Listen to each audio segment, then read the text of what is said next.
Gopi Jana Vallabha Girivardhari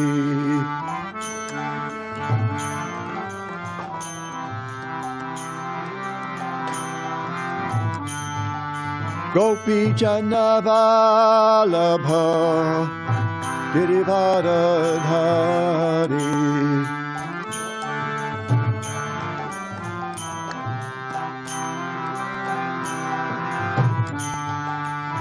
Yashoda Nandana Braja Jana Ranjana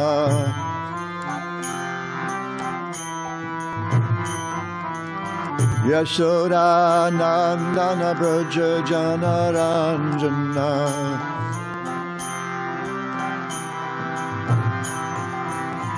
Yamuna Tiravanachari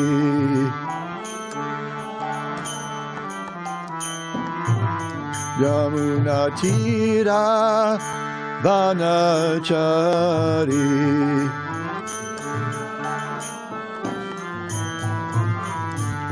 Jai Radha Madhava Kunja Bihari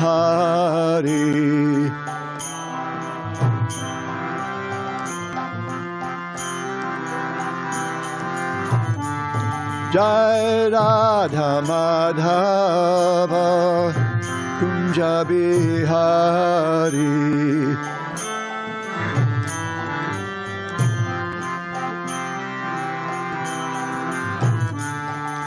Gopi Jana Vallabha Girivardhari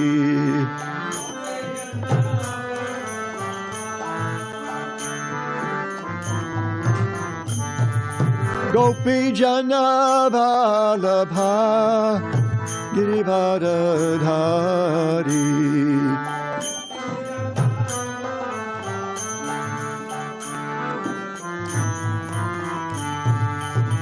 Yashoda Nandana Braja Jana Ranjana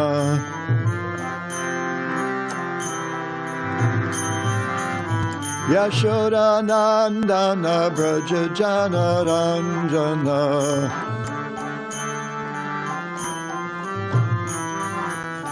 Yashoda Nandana Braja Jana Ranjana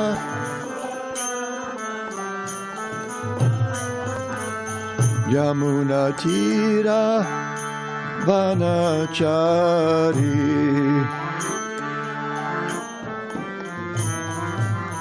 Yamuna Tira Vanachari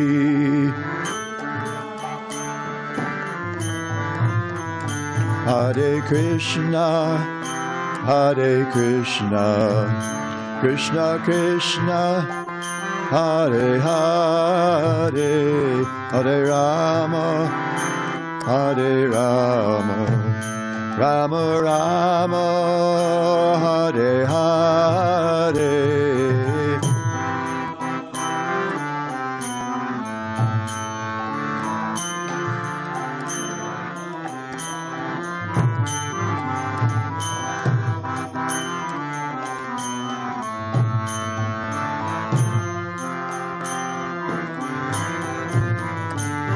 Hare Krishna, Hare Krishna, Krishna Krishna, Hare Hare, Hare Rama, Hare Rama, Rama Rama, Hare Hare.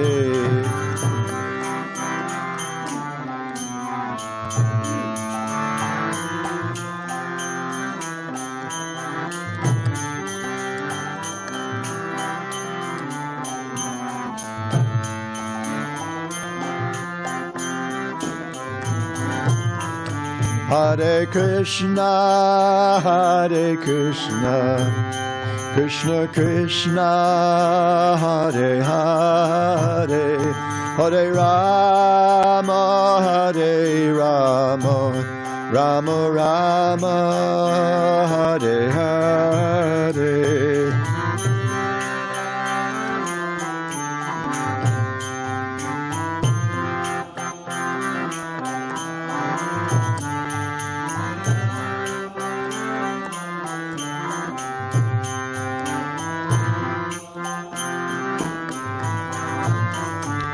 Hare Krishna, Hare Krishna, Krishna Krishna, Hare Hare, Hare Rama, Hare Rama, Rama Rama, Hare Hare.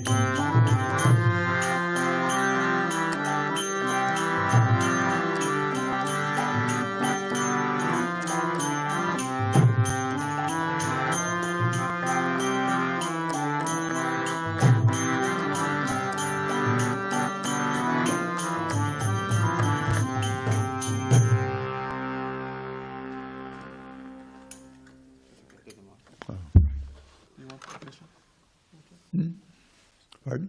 Would you like a question? Oh, no, I'm probably just going to sit like this. That hip.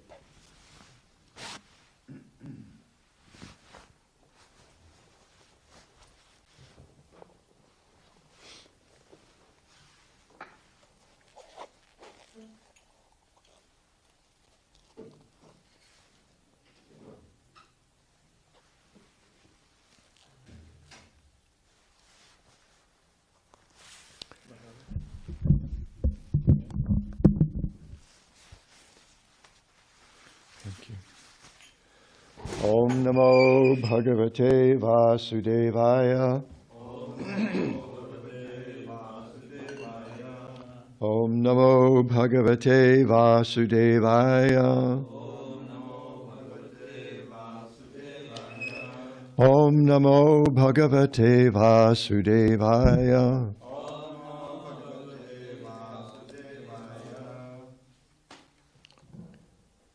Today we'll take a look at Srimad Bhagavatam.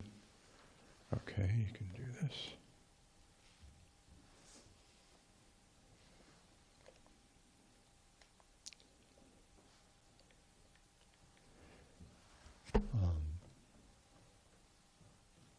Canto 7, Chapter 15, Text 28? Yes. Oh, Mukunda's back.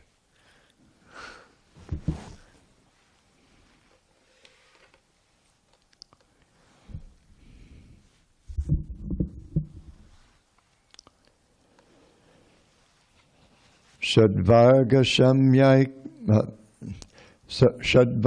Shamayai Kanta Sarvani Amachodana Taranta Yadino Yogan Avaheyu Shamabada Shadvarga Samyamai Kanta Sarvani Amachodana Tarantaya no Yogan Avaheyu Shramavahe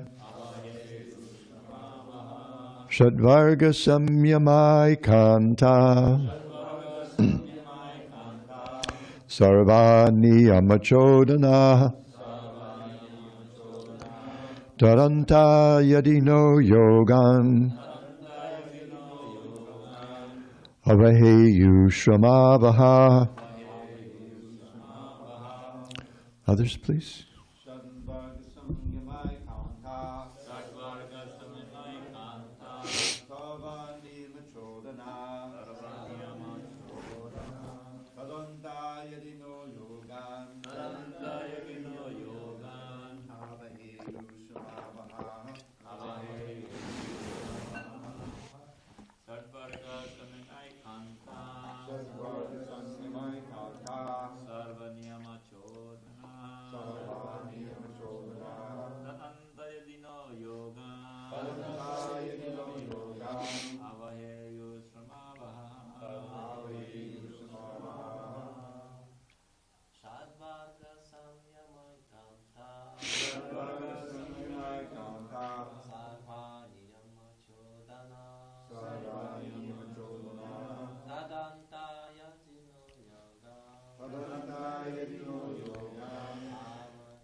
Vaishnavis.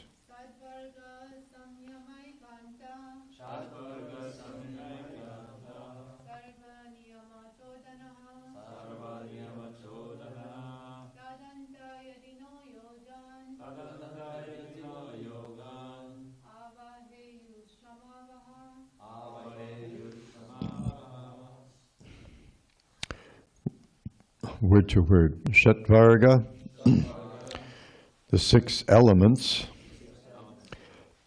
namely the 5 working senses and the mind. Shangyama ekanta,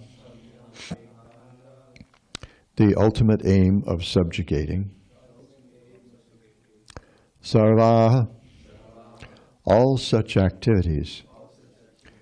Niyamachodana, the regulative principles further meant for controlling the senses and mind.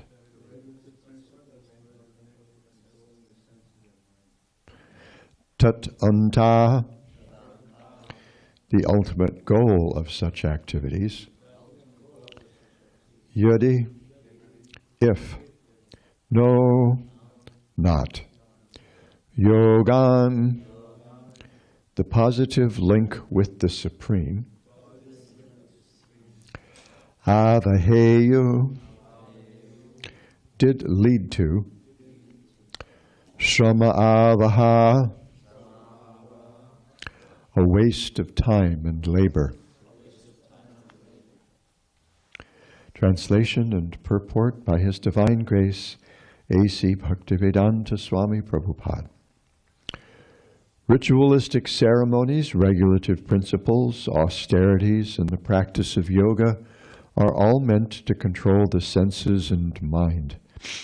But even after one is able to control the senses and mind, if he does not come to the point of meditation upon the Supreme Lord, all such activities are simply labor in frustration. Responsively, please.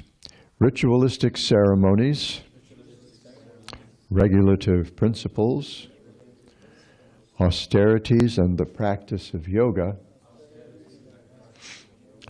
are all meant to control the senses and mind. But even after one is able to control the senses and mind,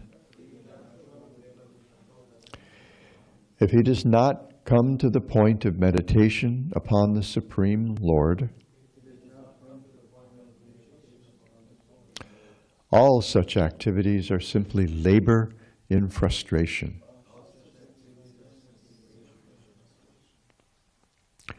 Srila Prabhupada's purport. One may argue that one may achieve the ultimate goal of life, realization of the Supersoul, by practicing the yoga system and ritualistic performances according to Vedic principles, even without staunch devotion to the spiritual master. The actual fact, however, is that by practicing yoga, one must come to the platform of meditating upon the Supreme Personality of Godhead. As stated in the scriptures, dhyana vastita tad gatena manasa pasyanti yang yoginaha. A person in meditation achieves the perfection of yoga practice when he can see the Supreme Personality of Godhead. By various practices, one may come to the point of controlling the senses, but simply controlling the senses does not bring one to a substantial conclusion.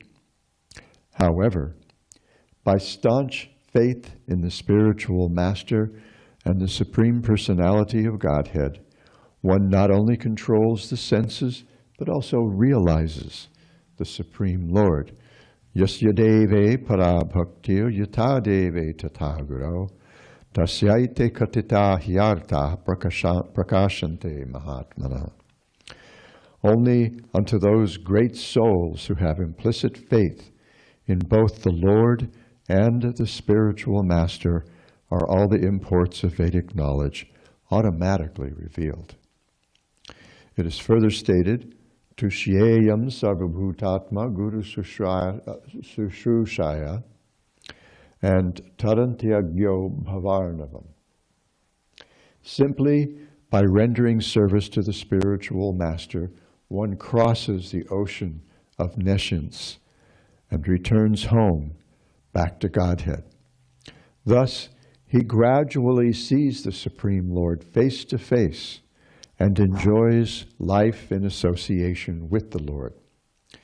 The ultimate goal of yoga is to come in contact with the Supreme Personality of Godhead.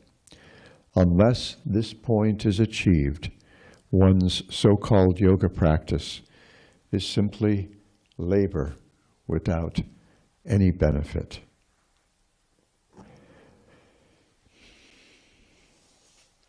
Om Jnanatimirandhasya Jnananjana Shalakaya Chakshurun Militang Yena Tasmai Shri Gurave Namaha Mukhaṁ Karoti Vachalam Pangum Langhayate Girim Yatkrapatamahang Bande Shri Gurun Dinataranam Shri Chaitanya Manobhishtam Sthapitam Yena Bhutale Swayam Rupa Kadamahyam Dadati Swapadantikam Nama Om Vishnupadaya Krishna Preshtaya Bhutale Srimate Bhakti Vedanta Swaminiti Namine Namaste Saraswati Deve Gauravani Pracharine Nirvishesha Shunyavadi Paschatya Deshatarine Panchakalpatarubhyascha Kripa Sindhubhya Evacha Patitanam Pavanebhyo Vaishnavebhyo Namo Namah.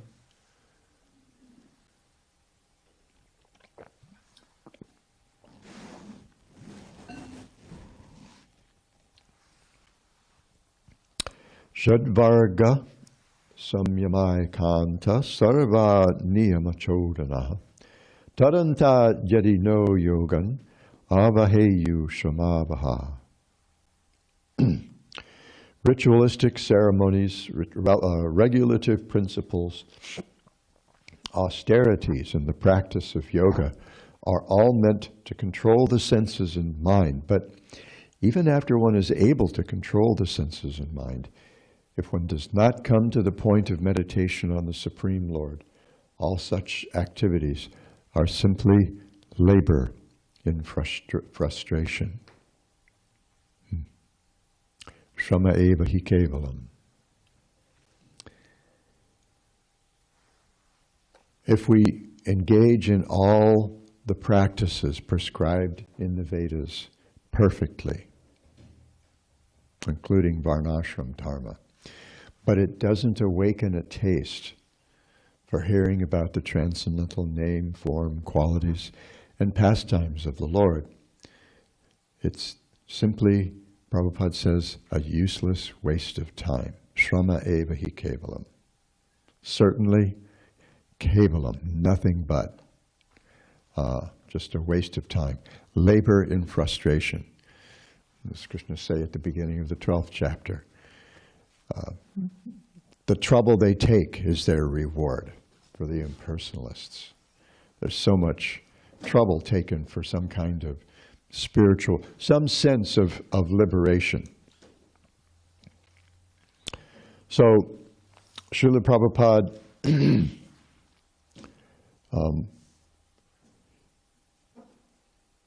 uses this verse to focus on a core practice, especially of a bhakti yoga, and that is devotion, guru bhakti, devotion to the service of the spiritual master. So he says, people may think that you can attain life's ultimate goal just by doing all these things, but without that active principle, I referred to it in an old article I wrote years ago as the catalyst. I was using, well, I thought of the word catalyst, which is something that makes things happen, affects chemical changes. But I thought about it, the use of a catalyst in my practical life as an old surfer. Especially when I was young, I spent a lot of time fixing the dings in my surfboard, and also because I was pretty good at it, when my friends got dings in their boards, they would ask me to fix those as well. So you use a resin to make the surfboards. The skin of the core is usually styrofoam, sometimes different kinds of very lightweight wood.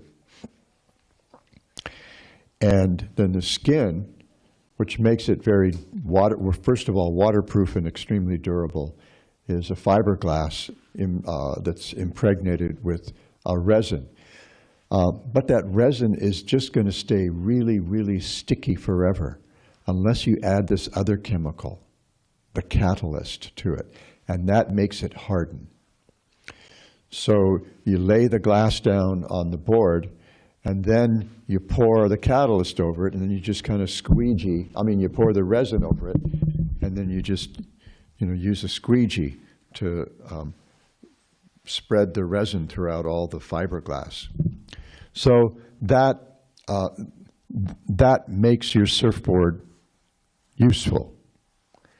In a similar way, when we add to our spiritual practice service to the spiritual master, Srila Krishnadas Kaviraj Goswami says in Chaitanya Charitamrita, that's the active principle in Bhakti Yoga, following the orders, Vishrampena Gurur Seva, serving the spiritual master with trust.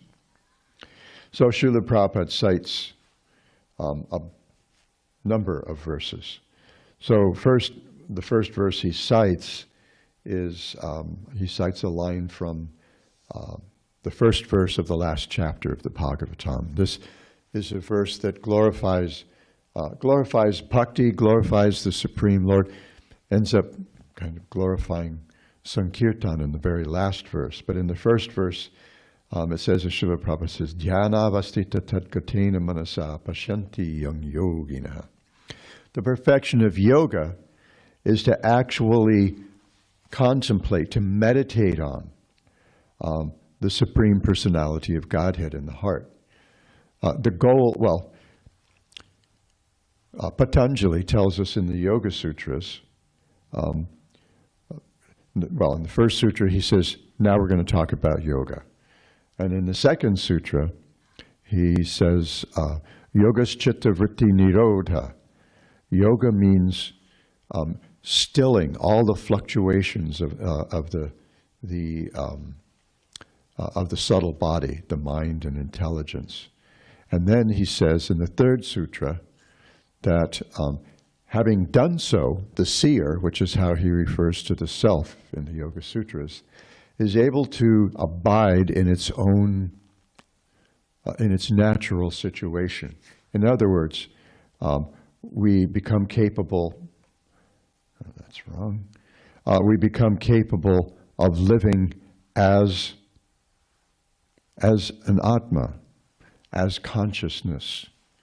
And the Paramatma Sandarbha explains that the jiva is not just consciousness, but it's also, it's able to be aware of itself and other things, and ultimately meant to connect with the Supreme Lord. So that's the actual goal of yoga.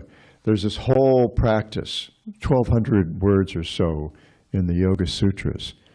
Have I done this before here? Does anyone know what percentage of the Yoga Sutras address asana? I just like this because it's fun. 10%? Any other guesses? It's a reasonable guess. I mean, it is the Yoga Sutras after all, right? There's got to be some sutras about Lululemons in there and stuff like that. Any other guesses? Be bold. Joseph? 50%, okay. Other guesses, come on. 70%. Do I hear an 85% going once, 85%. 1%. Out of 1,200 words, 11 or 12 words address asana. Why asana? so you can sit and meditate, so you'll be fit to sit and meditate. If you don't do yoga asana, you're like me. I can't even sit on this thing. I'm not sure I'm comfortable sitting on it with the bolster thingy. I mean, I see Dravita's comfortably perched on that thing, and I'm thinking maybe it'll work, but if I start squirming too much in the middle of class, it'll become a distraction. And then as I'm squirming, I'll realize I'm on the TV. And that's even more uncomfortable. Oh yeah, and then forever, right? Or however long we have the interwebs. So there's this elaborate process for, first you got the yamas, the don'ts, and then the niyamas, the do's. Just as in Bhakti we have the vidhis and nishetas, the do's and the don'ts. So you have all these do's and don'ts, yama and niyama, and then this whole process to make ourselves fit for meditation. And then Patanjali says, or else, what?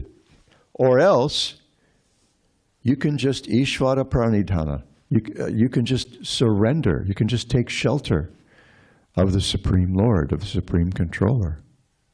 Oh. Krishna, yeah, what's the deal? Krishna says a similar thing in the 11th canto when he's describing the process of yoga to his friend Uddhava. You know, he elaborately describes this form of the Lord, all his angas and all his ornaments and everything. And then he says, you meditate on this whole form, and then after a while you focus on his face, and then you shift your attention to the sky, and then you forget the whole thing and just take shelter of me. Krishna says the same thing at the end of the Bhagavad Gita. We argued about this. I presented arguments from so many angles of vision. Forget them all. Just take exclusive shelter in me. Don't worry about the other stuff. Completely forget it all, right? And the goal of yoga is meditation on the Supreme Lord in the form of the Super Soul. So then Srila Prabhupada cites this wonderful verse from the Shvetasvatara Upanishad. I think this is one of the first verses I learned back when I joined in 1970, beginning of 1970. Sometime shortly thereafter, Sundar, who was, he and Govindadasi were both very artistic. He made this poster with this verse, Yasya deve para bhaktir yata deve tata guru tasyaite katita hyartaha prakashante mahatma. That it's only unto those great souls who have the same faith in the Guru that they have in the Lord, that all the understandings in the Vedic literatures are revealed. The word is prakashante.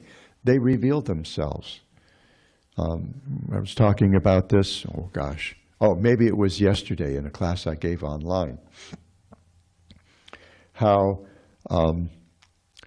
it's service to the spiritual master that reveals this to us. There's a story Srila Prabhupada told Sundar that he shared with us one night when he took all the brahmacharis camping on the north shore of Oahu. We went out to Mokuleia Beach to gather large round rocks because we were building a Japanese garden with a water feature on the side of the temple back then. And so as we were roasting potatoes, this is our austerity, well, sleeping on the beach, but also our austerity was that all we had to eat was potatoes. But we built a fire, we had a bunch of potatoes, we had a few pounds of butter, and we had aluminum foil. What else do you need? It's perfect. Potatoes swimming in butter, roasted over a fire. And he told this story that Srila Prabhupada told him. There was a fellow, what's my cutoff? Oh gosh, it's already 20 after. Is that it? No. 22. Oh, it's 22 after? No, it's 8:40. Oh, 8:40. Okay, so I should probably stop by 8:30 so I can entertain discussion. So this devotee is very faithfully living at the ashram of his guru and serving his guru. And the guru says, I need to go on pilgrimage for a bit. I need you to watch the sacrificial fire. And so the disciple very dutifully tended to the sacrificial fire. And the guru was away for a while. And after about 5 years, the guru came back and just kind of peeked from the edge of the woods to make sure that the disciple was still keeping the fire going, and he was. So he went back out on pilgrimage and came back after another 5 years and checked on the disciple. He's still there, attentively caring for the sacrificial fire. And after another 5 years, he came back and checked again, and there's that disciple, very faithfully carrying out the service that he promised his guru he would do.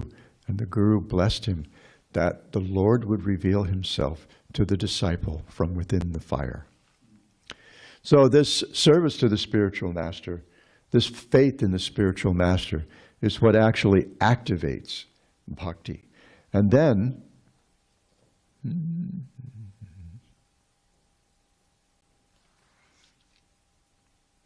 Srila Prabhupada cites a couple of verses.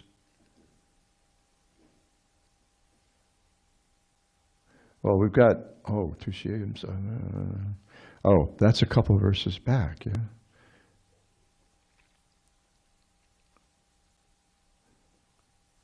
So he cites a verse from a couple of verses back. This is verse 26. He says, Yasya shakshad bhagavati jnana dipapade gurau martyasadhi shrutang tasya sarvakunjara sauchava.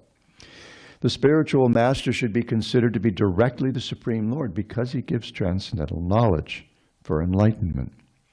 Consequently, for one who maintains the material conception that the spiritual master is an ordinary human being, everything is frustrated. Oh, there's that word again. His enlightenment and his Vedic studies and knowledge are like the bathing of an elephant.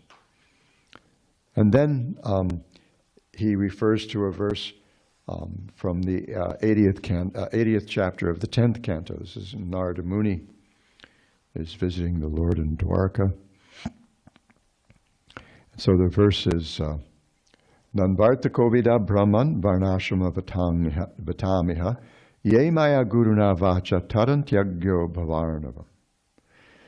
Oh, certainly, O Brahmana, all the followers of the Varnashram system, those who take it, of all the followers of the Varnashram system, those who take advantage of the words I speak in my form as spiritual master, and they can easily cross over the ocean of material existence and best understand their own true welfare. So this brings up an important point in the practice of Bhakti Yoga. We know that in his Bhakti Rasamrita Sindhu, Srila Rupa Goswami mentions 64, he refers to them as main practices of sadhana bhakti. So out of those 64, we know the first 10 are vidhi, rules, dues. And then the second 10 are nisheta, or prohibitions, don'ts. And the first 3, well, after listing those, Srila Rupa Goswami says, these 20 angas constitute the entrance to the temple of bhakti. And then he says, of these, the first 3 are principal. They're essential. And those are Sri Guru Padashraya, taking shelter of the lotus feet of a spiritual master, Diksha Shikshadi, accepting initiation and instruction from the spiritual master, and Vishrampena Guru Seva, serving the spiritual master. Srila Prabhupada often said with awe and reverence, but Vishrampa carries a different import. Vishrampa means intimacy. It means trust, confidence. The kind of trust, it means intimacy to the extent of actually identifying with the other. It's a word that's used to describe the relationship the cowherd boys of Braja have with Krishna, Vishrambha. He's one of us. He's our buddy. Sometimes he beats us up. Sometimes we beat him up. We sit down to eat lunch, and sometimes, as Srila Prabhupada described to Shrutakirti in Atlanta in 1975, because Krishna is the prince of Vrindavan, his mother and father, the king and queen of this cowherd village. He's got halava, puris, pakoras, laddu, kachoris, sweet rice for lunch, where they might have rice dal sabjis, sabji and chapatis. Or potatoes swimming in butter. And he says that sometimes the boys will end up playing keep away with Krishna's lunch. He described how sometimes they'll grab a boy's lunch and they'll play keep away with him. And then when the kid finally breaks down and cries, then they'll give him his lunch back. But quite often, Krishna will end up with their chapatis, rice and dal, and sabji, and they'll end up with his halava, puris, laddus, and kachoris. So that sense of intimacy, I think Rupa Goswami describes somewhere that intimacy is so great that they even identify with Krishna's clothes sometimes. So that kind of service to the spiritual master, what does that mean, intimately serving the spiritual master? Does that mean I become his buddy, his chum? No. We see the Guru as our dearmost friend. That's for sure. But the relationship is colored by these two things, Vishrambha and Gaurava. In the third canto, Srila Prabhupada mentions this in his purport to a verse that describes Devahuti's service to her husband Kardama Muni as being characterized by Vishrambha, by intimacy. And Srila Prabhupada says that there should be both Vishrambha and Gaurava, both intimacy and regard, respect, Gaurava. Reverence is the word I think he uses. And the same thing is, I've, for many, many years, for several decades, maybe 45 years or more, I've kind of analogized the relationship between the spiritual master as kind of the relationship between husband and wife, in the sense that there is that intimacy and there's that sense of unbreakable commitment between the two parties. The disciple is utterly committed to serving the Guru, but the Guru is also utterly committed to serving the disciple. Srila Prabhupada writes in a number of places that the Guru sees himself or herself as the servant of the disciples.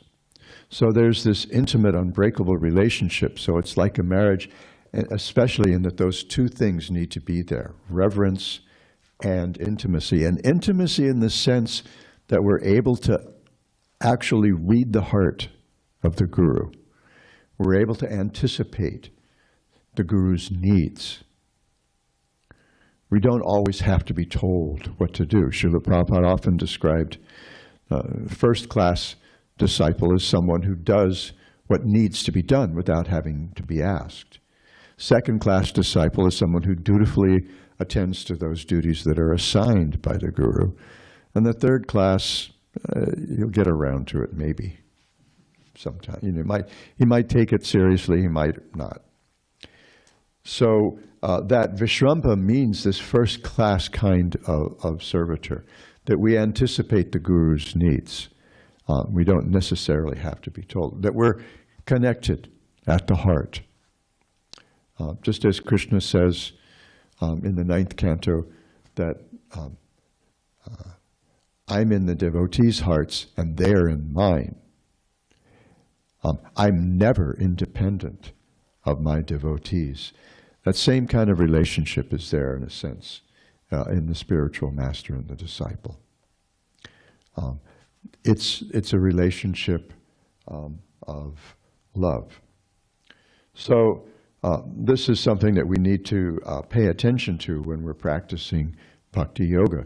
The core of our practice is the instructions of the spiritual master, satisfying the spiritual master. I have some prayers that I offer daily on behalf of a number of devotees who've asked me. And I remember a class that Dravida gave a few years ago about how prayers are structured in the Bhagavatam.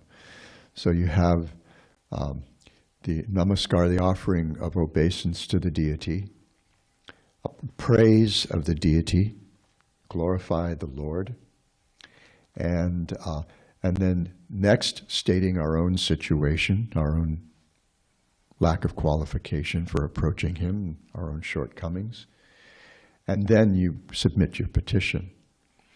So I always preface these prayers by addressing the Lord. My dear Lord, you are the Supreme Personality of Godhead, the Supreme Lord and origin of everything.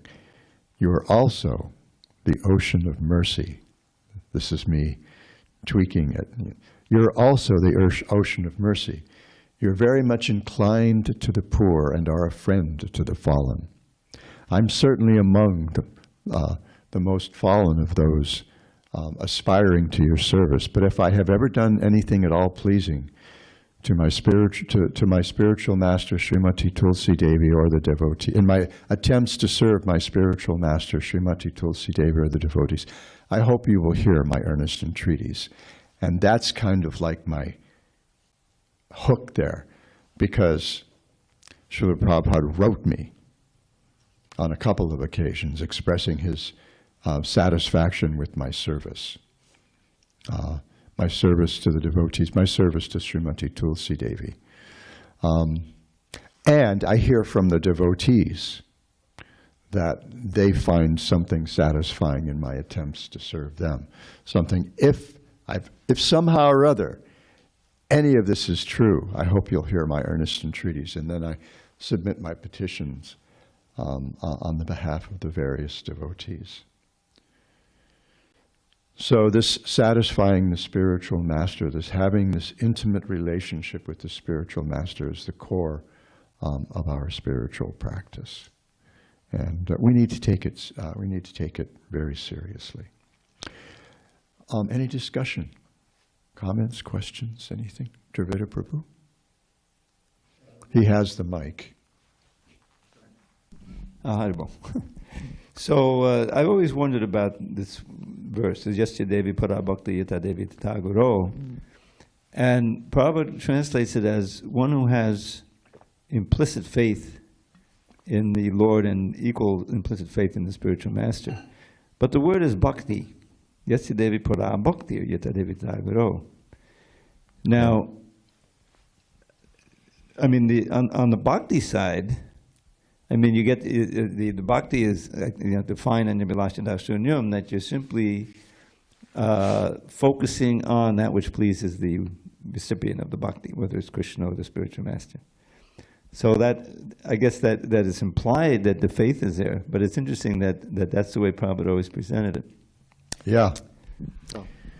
Yeah. I mean, faith is kind of it's the beginning of bhakti. It's the first stage of bhakti. And all those stages of bhakti are really just broadening and deepening of faith. We become progressively dedicated to the proposition that just by engaging in bhakti yoga, Shraddha Shabde Vishvas Kohe Sudhardhanishchoy. Krishna Bhakti Koile Sarva Karma Krita Hoy. When we say Shraddha, when we talk about faith, we're not talking about belief. Belief is malleable. Belief changes. When I was a little boy, I was a Methodist, and then for years I was a Presbyterian. Then I was a Methodist again, And then I became an Episcopalian in my teenage years because I met an Episcopal priest in the early 60s who had a very ecumenical spirit. And I had no, even starting before I was a teenager, I had no room in my heart for any kind of sectarianism. It made zero sense to me, or less. It just turned me off. You know, what was it? Was it Churchill said, if you're not a liberal when you're 20, you have no heart. If you're not a conservative when you're 40, you have no brain. So belief changes. But what we're talking about when we talk about faith is sudhita vishvasa. Vishvasa means conviction, and drita means firm, and sudhrita, su is in this context is an intensifier. So it means very firm conviction. Very firm conviction in what? Krishna bhakti koile sarva karma krita hoy. That by engaging in devotional service to Krishna, everything else I might want to accomplish will automatically be attained. And where does conviction come from? Conviction comes from experience. We become convinced of things by our experience. In a sense, that's the ultimate pramana. Krishna actually uses that in his arguments regarding the Govardhan Puja. It's a fallacious argument. It's karma mimamsa argument that he's making. Completely atheistic, mechanistic argument. But he does say, you know, that experience is the ultimate, you know, it's the ultimate pramana. So you can cite Krishna book, you can cite the Bhagavatam as that, but it's going to be a mistake. I remember when I saw that, I thought, oh, and then I realized the context. I thought, okay, let that one go. Yeah, that's a great point. In a sense, the faith and the bhakti are synonymous, which I think is how Srila Prabhupada sees that verse. Again, Guru Bhakti is the core. The Lord reveals himself. Srila Bhaktisiddhanta Saraswati Thakur Prabhupada cited him this all the time, that he used to say, don't you try to see Krishna. This I was speaking about yesterday. This is an amazing verse in the sixth text, in the sixth canto. It's a very long prose text. And the ultimate point was that the Aroha Panta doesn't work. The Avaroha Panta, the descending process, behaving in a way that the Lord will show himself to us, like Dhruva. Dhruva very strictly followed his guru's instructions. And the Lord revealed himself first within his heart and then externally, which is pretty cool. That's the goal of meditation. And Dhruva's meditation, you know, it was a very bhakti meditation. He did all these austerities and stuff, but he also was given this form of the Lord, much like the one that the Lord describes to Uddhava in the 11th canto, to meditate on, and a sacred mantra to chant during the entire time. Om Namo Bhagavate Vasudevaya. So it was bhakti, and the Lord revealed himself because of his assiduous practice. Dvijamani Prabhu. Thank you, Maharaj. I wanted to ask two quick questions on the point of how we should be trained to anticipate your guru's desires. That's the first class qualification of a disciple. And the first question is does that mean that we're supposed to be developing independent kind of intelligence? This is what it means to anticipate guru's desires, or it means that we know how to attend to his bodily needs? What does that exactly mean? Well, I guess the answer is yes. All of the above. All of the above. At the beginning, it may seem kind of very rigid and narrow-minded. We need to pay close attention to the Guru's instructions and the Guru's example, and create sanskaras in our own selves that mirror those in a sense. But eventually, Srila Prabhupada wrote, we should become independently thoughtful.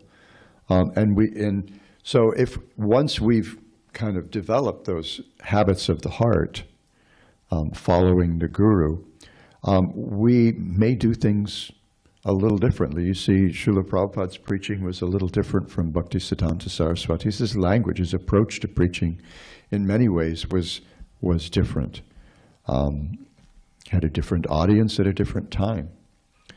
So, I mean, if we persist in doing things the way we did it in 1969, we may or may not have some success, in the name of being faithful to Srila Prabhupada, being old school or whatever.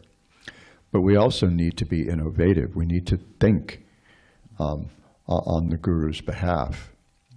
And that, that'll be successful once we've actually assimilated the Guru's mood in our heart.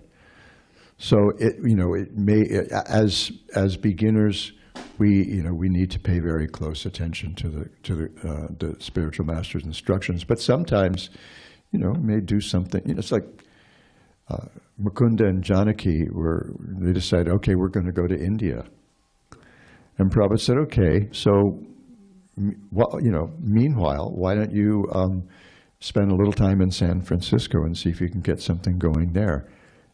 And they went up to see their friends Sam and Melanie first, and they went down to the city, and and then the mantra rock.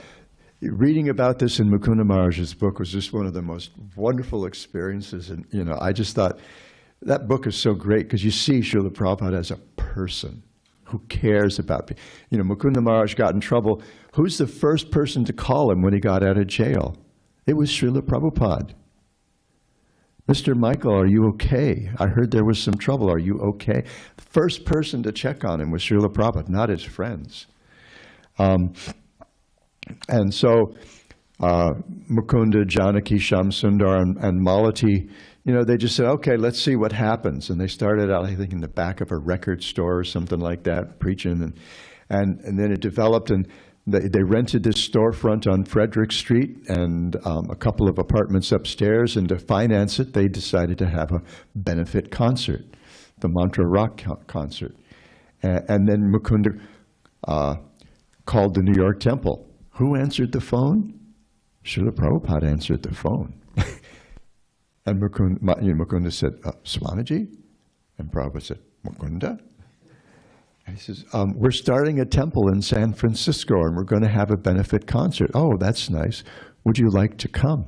Oh, yes, that would be nice. And so they talked a little bit, and then Prabhupada said, how will I get there? He'd never been on an airplane. And so Mukunda said, well, we'll buy you an airplane ticket. They'll have the ticket for you at the at the counter at the airport, and you'll fly to San Francisco, and we'll meet you here. And he did, and they did. And so then there was the Mantra Rock concert, and all the wonderful things that grew out of having Krishna temples on both coasts, and then devotees fanning out. Subal and others going to Santa Fe, New Mexico, devotees going to Montreal, and then to London, boom, like wildfire, Srila Prabhupada said. So it's a progressive thing. We start by paying close attention to the needs the Guru expresses, and then we gradually become more independently thoughtful. And a lot of the things that Srila Prabhupada tried were things that the devotees suggested. And he said, oh, sure, let's try that and see what happens. And sometimes something very cool happened. Yeah, the Sunday love feast. We refer to it as Srila Prabhupada's love feast. But that was Kirtanananda's suggestion. And Prabhupada said, okay, let's try it and see what happens. Oh, the love feast, yeah. Which is interesting because it has a different cultural connotation in European culture, but not completely different.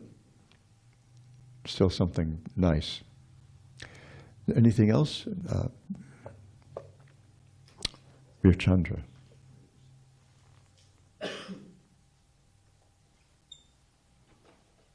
Hare Krishna, thank you. Hare Krishna. Very nice. I have a question about relationship when can a guru relationship may guru manifest through the relationship, close relationships between friends, devotees, or husband and wife when they has close relationships? How guru manifests through these relationships? Oh, that's a big one. We may see that someone in our circle becomes an important shiksha guru.